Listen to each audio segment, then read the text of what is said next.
نحمده ونصلي على رسوله الكريم أما بعد فأعوذ بالله من الشيطان الرجيم بسم الله الرحمن الرحيم উপস্থিত জাতীয় পার্টি চাঁদপুর উত্তর সাংগঠনিক জেলা কর্তৃক আয়োজিত রবিউল আউয়াল মাসের দয়াল নবীদের শুভ আগমনের এই মিলাদ অনুষ্ঠান রেলি থেকে আজকে দূর দূরাজ থেকে যারা এসে উপস্থিত হয়েছেন যাদের পরে চাঁদপুর উত্তর সাংগঠনিক জেলার সংগ্রামী সভাপতি, ওনার সাথে নেতৃবৃন্দ, বিভিন্ন সহযোগী সংগঠনের বিভিন্ন স্তরের নেতৃবৃন্দ, হাজীগঞ্জ উত্তর দক্ষিণের নেতৃবৃন্দ, কচুয়ার নেতৃবৃন্দ, মতলব উত্তর দক্ষিণের নেতৃবৃন্দ এবং আমার এলাকাবাসী সকলের প্রতি আমার শ্রদ্ধা সালাম। আসসালামু আলাইকুম রহমতুল্লাহি ওয়া বারাকাতুহু। আমি বক্তব্য দেওয়ার আগে, যেহেতু এটা আমার এলাকা, আমি আপনাদের সন্তান, তাই আপনাদের কাছে একটা অনুরোধ করব। আজকের যে অনুষ্ঠানটা হলো, এই অনুষ্ঠানটা আমাদের ঘরোয়া অনুষ্ঠান হওয়ার কথা ছিল। যাদের পারে আমাদের চাঁদপুর জেলার সংগ্রামী সভাপতি উত্তরের তিনি মেসেজে রেখেছিলেন আমাদের একটা কার্যালয় আছে, জাকের পার্টির কার্যালয়, যেটা মধ্যবাজারে অবস্থিত, সেখানে আমরা প্রোগ্রামটা করবো এটা ভাবছিলাম। দীর্ঘদিন আমার এই এলাকার, বিশেষ করে আমাদের সেন্দা দক্ষিণ অঞ্চলে আমি যেখানে ব্যবসা করি, আমাদের অনেকের আশা, অনেকের চাওয়া যে এখানে আমরা একটা প্যান্ডেল করে, একটু মিলাদ মাহফিল করে আপনাদের মাধ্যমে কিছু খবর বিতরণ করার জন্য অনেকের আশা, সেই সাথে আমরা যোগ করে আজকের আয়োজনটা আমরা এখানে করলাম। ভালো না খারাপ? ভালো না খারাপ? তা আমার এলাকার সমস্ত মুরব্বানি গ্রাম, আমার বন্ধুগণ, আমার বড় ভাইরা, আমার স্নেহ ছোট ভাই, আপনারা যে যেখানে আছেন, আজকের এই প্রোগ্রামটা এটা জাকের পার্টির প্রোগ্রাম এক নয়। এখানে লেখা আছে ঈদে মিলাদুন নবী সাল্লাল্লাহু আলাইহি সাল্লাম ও জাকের পার্টির ৩৬তম প্রতিষ্ঠা বার্ষিকী। আমার পায়ের ভাইরা, আজকে বাড়াবাড়ির যোগে আজকে যারা বেশি জ্ঞান গর্ব আলোচনা করেন, আজকে যারা ফিকার উপরে জ্ঞান রাখেন, আপনাদের উদ্দেশ্যে বলবো যে আপনারা একটা কথা কি এড়াইতে পারবেন? আপনারা মনে হয় সেই কথাটা এড়াইতে পারবেন না। আপনারা যারা বলেন রাসূল পাক সাল্লাল্লাহু আলাইহি সাল্লাম নিয়ে আপনারা কথা বলেন এবং মানুষকে ভুল বোঝাতে চেষ্টা করতেছেন, তাদের উদ্দেশ্যে আজকে আমি এই কথাটা বলবো। আপনারা কি জানেন যে আল্লাহ পাক রব্বুল আলামিন পবিত্র কালামে পাকে ঘোষণা দিয়েছেন, কদ জাআকুম মিনাল্লাহি কিতাবুম মুবিন, কদ জাআকুম মিনাল্লাহি নূর ও কিতাবুম মুবিন। আপনারা কি এই আয়াতটাকে এড়িয়ে যেতে পারবেন? না, আপনারা পারবেন না। আমার পরের ভাইরা, কদ জাআকুম, নিশ্চয় আল্লাহ পক্ষ থেকে নূর, এই নূর দ্বারা আপনারা যদি পৃথিবীর যত তাফসীর গ্রন্থ রয়েছে, তাফসীরে মাযহারি, তাফসীরে জালালাইন, তাফসীরে বাইহাকি, তাফসীরে বাইজাদি, তাফসীরে রুহুল বায়ান, তাফসীরে রুহুল মাআনি, তাফসীরে তাবারি, তাফসীরে কুতুবি, যত তাফসীর গ্রন্থ রয়েছে, সমস্ত তাফসীরকারগণ এই নূর দ্বারা নবী মুহাম্মদ সাল্লাল্লাহু আলাইহি ওয়াসাল্লামকে বুঝিয়েছেন। চিৎকার করে কি বলা হবে? সুবহানাল্লাহ। সুবহানাল্লাহ। আমার পাড়া ভাইরা, সেই নূরের আগমন ঘটেছে এই মাসে। এই মাসে আমরা মানুষে এই দয়াল নবীর শানকে, রাসূলের আগমনকে আমরা মর্যাদা দিতে আজকে কৃপণতা করি, অথচ এই মাসে আল্লাহ তাআলার সৃষ্টি জাহান, ফুল কায়নাত আজকে হেলে দুলে নাচতে শুরু করেছিল যখন দয়াল নবী আগমন করেছেন। ঠিক কিনা পাড়া ভাইরা?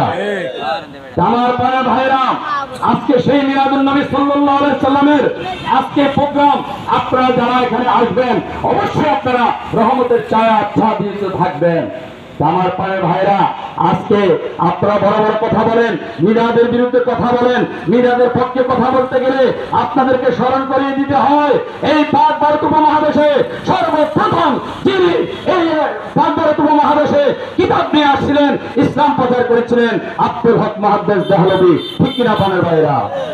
আপনি যত ওলামা একরাম বলেন, ওনার অবদান রয়েছে, তিনি জীবত্ব মাথায় 2খানা তাফসীর 500 কিতাব রেখে গিয়েছেন। জোরে কি বলা যাবে সুবহানাল্লাহ। উনি ওনার একটা কিতাবের মধ্যে, সেই কিতাবের নাম হলো আখবারুল আখিয়ার, সেই কিতাবের মধ্যে তিনি বলেছেন যে আমি যেখানে যাই, যেখানে সভা করি, যেখানে সমাবেশ করি, সেই জায়গায় আমি আমার দয়াল নবী রাসূল পাক সাল্লাল্লাহু আলাইহি সাল্লামের শানে দাঁড়িয়ে দাঁড়িয়ে আমি সালাতু সালাম আদায় করি। ঠিক কিনা বলা যায়? তিনি বলেছেন যে আমি যে নামাজ পড়ি এটার গ্যারান্টি আমি দিতে পারি না, জানে কে? একমাত্র রব্বুল আলামিন। আমি যে রোজা রেখেছি এটার গ্যারান্টি আমি দিতে পারি না, জানে কে? একমাত্র রব্বুল আলামিন। আমি যত কাজ কর্ম করি, ইবাদত বন্দেগী করি, এটার কোনো গ্যারান্টি আমি দিতে পারি না, এটার গ্যারান্টি একমাত্র আমার আল্লাহ রাব্বুল আলামিন। উনি একটা কথা বলেছেন যে বুকে হাত দিয়ে বলতে পারি যে আমি যেখানে যাই সেখানে যে কিয়াম করি, নবী মুস্তাফার শানে তাজিমে আমরা দাঁড়িয়ে যাই, এই জিনিসটার গ্যারান্টি আছে। আল্লাহর কাছে তিনি দরখাস্ত করেছেন, আল্লাহ তুমি এই কিয়ামে ওস্তমার খাতিরে আমি আব্দুল হক মুহাদ্দিস দেহলভিকে ক্ষমা করে দাও। আমার পাড়ার ভাইরা, ওলামায়ে কেরাম, জাকের পার্টি জনগণের পথে ক্ষমতায় যাওয়ার জন্য এই পৃথিবীতে তৈরি হয় নাই। জাকের পার্টি মদিনার আদলে এই ইসলাম প্রতিষ্ঠিত হয়েছিল, রাসূল পাক সাল্লাল্লাহু আলাইহি সাল্লাম সাহাবায়ে কেরামদের মাধ্যমে যে ইসলাম আমাদের মাঝে রেখে গিয়েছিল, সেই ইসলাম আবার পুনরুজ্জীবিত করার জন্য জাকের পার্টির সৃষ্টি হয়েছে। তাই আমার পাড়ার ভাইরা, আজকে সেই দিকে যদি যাই, আলোচনা করলে অনেক দীর্ঘায়ী হয়ে যাবে।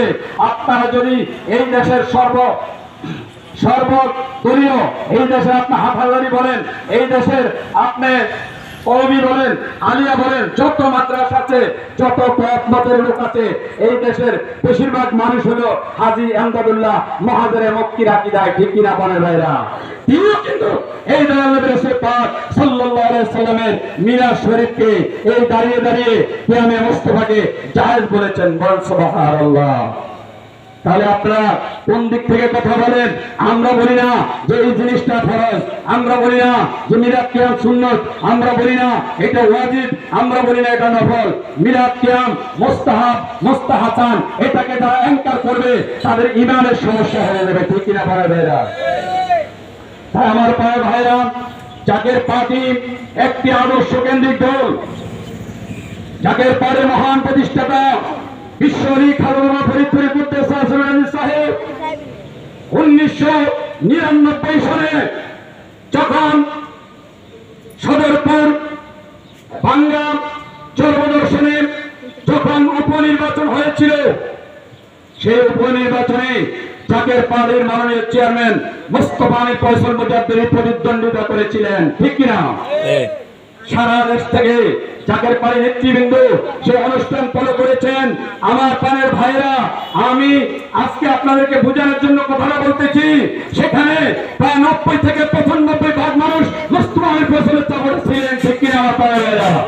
অনেকে সেখানে গিয়েছেন, আপনারা সেখানে দেখেছেন। সেই জায়গায় কি করল তৎকালীন সরকার? 1 ডজন মন্ত্রী, 2 জন এমপি, বাংলাদেশের সমস্ত ফোর্স সেখানে হাজির করা হলো। সেখানে একটা কারবালার মতো রক্তের বন্যা বসিয়ে দিয়ে হলো। মোস্তফা আলী ফয়সালকে পরাস্ত করে তাদের লক্ষ্য তারা বাস্তবায়ন করে সেই পরিকল্পনা সেখানে করা হয়েছিল। ঠিক কিনা ভাইরা? জাকের পার্টির চেয়ারম্যান মহোদয়, তিনি দেওয়া নেতা নয়, তিনি যেমন আদর্শ কেন্দ্রিক নেতা, তিনি আর নেতৃবৃন্দকে সে আদর্শ শিক্ষা দিয়েছেন। তিনি ঈশ্বরী খালেদা ফরিদপুরি কেবলান সাহেব বলেছেন, জাকের পার্টি এটা একটা ন্যায় নীতির পার্টি, জাকের পার্টি এটা প্রেম দেওয়ার পার্টি, এটা ভালোবাসার পার্টি।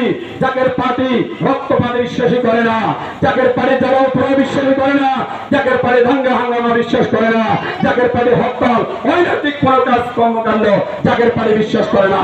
বাবা, জাকের পার্টি যদি এখন ক্ষমতায়, জাকের পার্টি যদি নির্বাচন করে, এখানে রক্তের বন্যা বসে যাবে।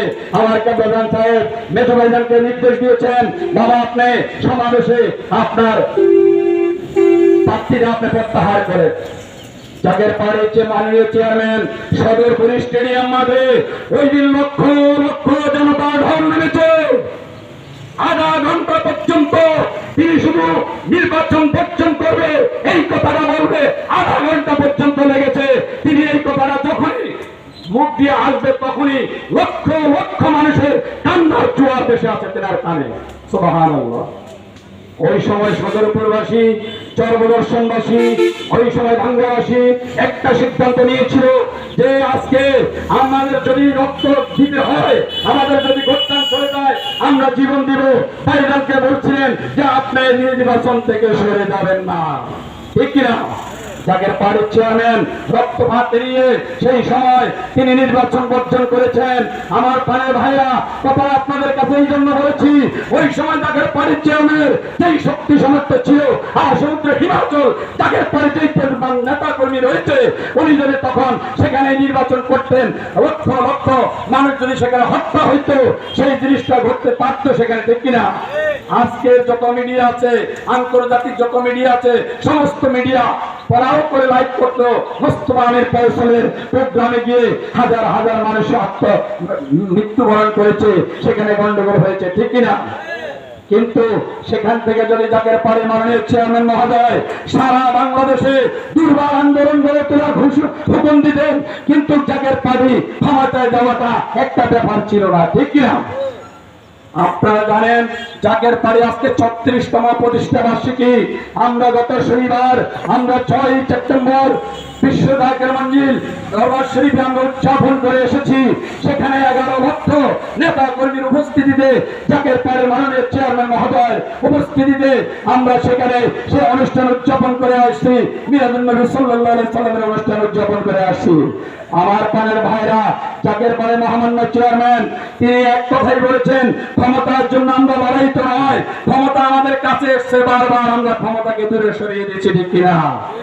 আপনারা আজকে জানেন বিভিন্ন রাজনৈতিক নেতৃবৃন্দ তাদের মুখ থেকে বের হচ্ছে মামিরা শখ সাহেব, সাবেক রাষ্ট্রপতি, তিনি কিন্তু বিশ্ব জাকের মঞ্জিলে গিয়ে বসে থাকতেন, এবং জিয়াউর রহমান তিনি আমার কামরান সাহেবের কদমে দোয়ার জন্য গিয়েছেন। আপনারা ইতিমধ্যে দেখেছেন যে সে আমাদের দেশের আরেকজন যিনি প্রাক্তন প্রধানমন্ত্রী বেগম খালেদা জিয়া, তিনিও আমার কামরান সাহেবের কদমে গিয়েছেন। আমার প্রাণের ভাইরা, যেখানে ক্ষমতাতে বসে থাকে তাদের কি ক্ষমতার প্রয়োজন আছে? না। আমার কামরান সাহেবের এই পার্টির পতাকা তলে আমাদেরকে নবী রাসূল পাক সাল্লাল্লাহু আলাইহি সাল্লামের সত্য ইসলামের সুচিচল তলে ঐক্যবদ্ধ রাখার জন্য আমার কামরান সাহেব এই জাকের পার্টি ঘোষণা করে মুস্তফা আমির ফয়সাল মুজাদ্দিদি সাহেবকে চেয়ারম্যান বানিয়ে দিয়েছেন। তিনি আমাদের নেতা। আমার প্রায় ভাইরা, কথা অনেক বললে অনেক সময় লাগবে, কিন্তু আপনাদেরকে বেশি কষ্ট দিব না। আমার প্রায় ভাইরা, জাকের পার্টি মাননীয় চেয়ারম্যান মহোদয় গত কয়েক বছর ধরে একটা দাবি উপস্থাপন করতেছেন, আপনারা সচক্ষে দেখতেছেন। আজ গতকালকে ডাকসু নির্বাচন হয়েছে, সেখানে কিন্তু নির্বাচনের বিভিন্ন কারচুপির অপবাদ উঠেছে, বিভিন্ন অনৈতিক কাজের অপবাদ আপনারা শুনেছেন কি শুনেন নাই? সেখানে বিপক্ষে মিছিল হয়েছে কি হয় নাই? সেই জন্য জাকের পাড়ির চেয়ারম্যান তিনি একটা কথা বলেছেন যে এই দেশে যতক্ষণ পর্যন্ত ব্লক শ্রেণী পদ্ধতিতে নির্বাচন না হবে, যতক্ষণ পর্যন্ত এই দেশের মানুষ ততক্ষণ পর্যন্ত শান্তিতে ভোট দিতে পারবে না। আমার পায়ে ভাই না, ব্লক শ্রেণী পদ্ধতিতে নির্বাচনের জন্য জাকের পাড়ির চেয়ারম্যান ঘোষণা করেছেন। আমি আশা করি এই দেশের যারা নির্বাচন কমিশনে দায়িত্বরত রয়েছেন, প্রধান নির্বাচন কমিশনার সহ, বিশেষ করে এই দেশের বর্তমানে যিনি আমাদের 18 কোটি মানুষের দায়িত্ব নিয়ে আছেন ডক্টর ইউনূস সাহেব, আপনারা সেই দিকে যদি ফলো করেন একটা নিরপেক্ষ নির্বাচন আমরা আশা করতে পারি। না হলে আমরা যে অবস্থা দেখতেছি, এই অবস্থাতে নিরপেক্ষ নির্বাচন আমরা আশা করতে পারি না। আমার রুবেল ভাই জাকের পাড়ি কুমিল্লা বিভাগীয় সাংগঠনিক বিভাগীয় ছাত্র মণ্ডলের সভাপতি, তিনি যে কথাটা বলেছেন, ছোট ভাই ইমাম যে কথাটা বলেছেন, আমি শুধু কেন আপনাদেরকে এই কথাটা বলবো যে আমরা পাগলের ব্যাপারে কিছু বলতে রাজি না। পাগল হলে সে যদি আল্লাহর পাগল হয়, রাসূল পাক সাল্লাল্লাহু আলাইহি সাল্লামের হাদিস এসেছে, বুখারী মুসলিমে হাদিস এসেছে, মান আদানি ওলিয়ান ফাকাদ আযানতু বিল হারব, যে আমার ওলির বিরোধিতা করে আল্লাহ পাক বলেন আমি তার বিরুদ্ধে যুদ্ধ ঘোষণা করি, ঠিক কি না? যদি নুরা পাগলা আল্লাহর পছন্দনীয় লোক হয়, আল্লাহই তাদের জন্য যথেষ্ট, ঠিক কি না? সেটা আপনারা দেখতেছেন, আরো দেখবেন। তাই আমার পায়ের ভাইরা, আজকে তৌহিদি জনতার নামে যে কথা উঠেছে, আপনারা মৌলবাদী, আপনারা সন্ত্রাসী গোষ্ঠী, বিগত দিনের সময় তো অন্যায়, আপনার সুযোগ কম নাই, এখন একটা সুযোগ পেয়ে আপনারা চাচ্ছেন যে এই আউলিয়া গ্রামের দেশ থেকে অলি আল্লাহদের মাজার মুছে দিবেন, তাই না? যদি সাহস থাকে, মিথ্যা অপবাদ দিয়ে আপনারা বিশ্ব জাকের মন্দির ভেঙে দিয়েছেন বলে আপনারা সারা বাংলাদেশে রটিয়েছেন, কথাটা সত্য না মিথ্যা? গত কয়েকদিন আগে ল্যাংটার মাজার ভেঙেছে, এরকম বিবৃতি আসতেছে, সত্য না মিথ্যা? যেখানে কোনো কর্মসূচি নাই, যেখানে লোক নাই, জনগণ নাই, সেখানে দুর্বল জায়গায় আপনারা হাত দেন, আপনারা কাপুরুষের চেয়েও খারাপ। আজকে যদি আপনারা অলি আল্লাহকে, প্রকৃত অলি আল্লাহকে আয়াত করতে যান, আপনাদের ঘরে গদ্দান থাকবে না, ঠিক কিনা আমার পায়ের ভাইরা? তার পায়ের ভাইরা, জাকের পার্টি আগামী 20 তারিখ থেকে 31 অক্টোবর পর্যন্ত চেয়ারম্যান মহোদয় যেই নির্দেশনা আমাদেরকে দিয়েছেন, সেটা হলো প্রত্যেকটি ইউনিয়নে জাকের পাড়ে জনসমাবেশ করে সত্যকে, সুন্দরকে মানুষের মধ্যে পৌঁছে দিতে হবে। সেই কর্মসূচি আমরা ব্যাপকভাবে করতে রাজি আছি না নাই? আছি না নাই? আমার পায়ের ভাইরা, পরবর্তী নির্দেশ আসবে, ঘোষণা দিয়েছেন মহাসমাবেশের। সেই মহাসমাবেশ আমরা ব্যাপকভাবে এখান থেকে যেইভাবে টার্গেট নিয়েছেন সেইভাবে প্রত্যেকে যাওয়ার জন্য রাজি আছি কি নাই? আপনাদের সকলের সুস্বাস্থ্য দীর্ঘায়ু কামনা করছি। পরিশেষে আমি এই এলাকাবাসীর প্রতি কৃতজ্ঞ জানাই। আপনারা যেইভাবে আমাকে সাপোর্ট করেছেন, আপনারা যেইভাবে আমাদের প্রোগ্রামে এসেছেন, বিগত দিনে প্রোগ্রামে গিয়েছেন, সেই জন্য আপনাদের কাছে আমি কৃতজ্ঞ। এলাকাবাসী, তাদের কমিটি, অনেক তাদের ব্যবসায়ীদের ক্ষতি হয়েছে, তাদের ক্ষতির জন্য আমরা ক্ষমাপ্রার্থী, কৃতজ্ঞ। আমার প্রাণের ভাইরা, আগামী নির্বাচনে আমি আপনাদের মাধ্যমে দোয়া চাই যে আমি নির্বাচনে প্রার্থী হওয়ার জন্য আশাবাদ ব্যক্ত করছি। আল্লাহ পাক যেন কবুল করেন, সকলে বলে আমিন। ওয়া আখিরু দাওয়ানা আলহামদুলিল্লাহি রাব্বিল আলামিন। আসসালামু আলাইকুম ওয়া রাহমাতুল্লাহি ওয়া বারাকাতুহু।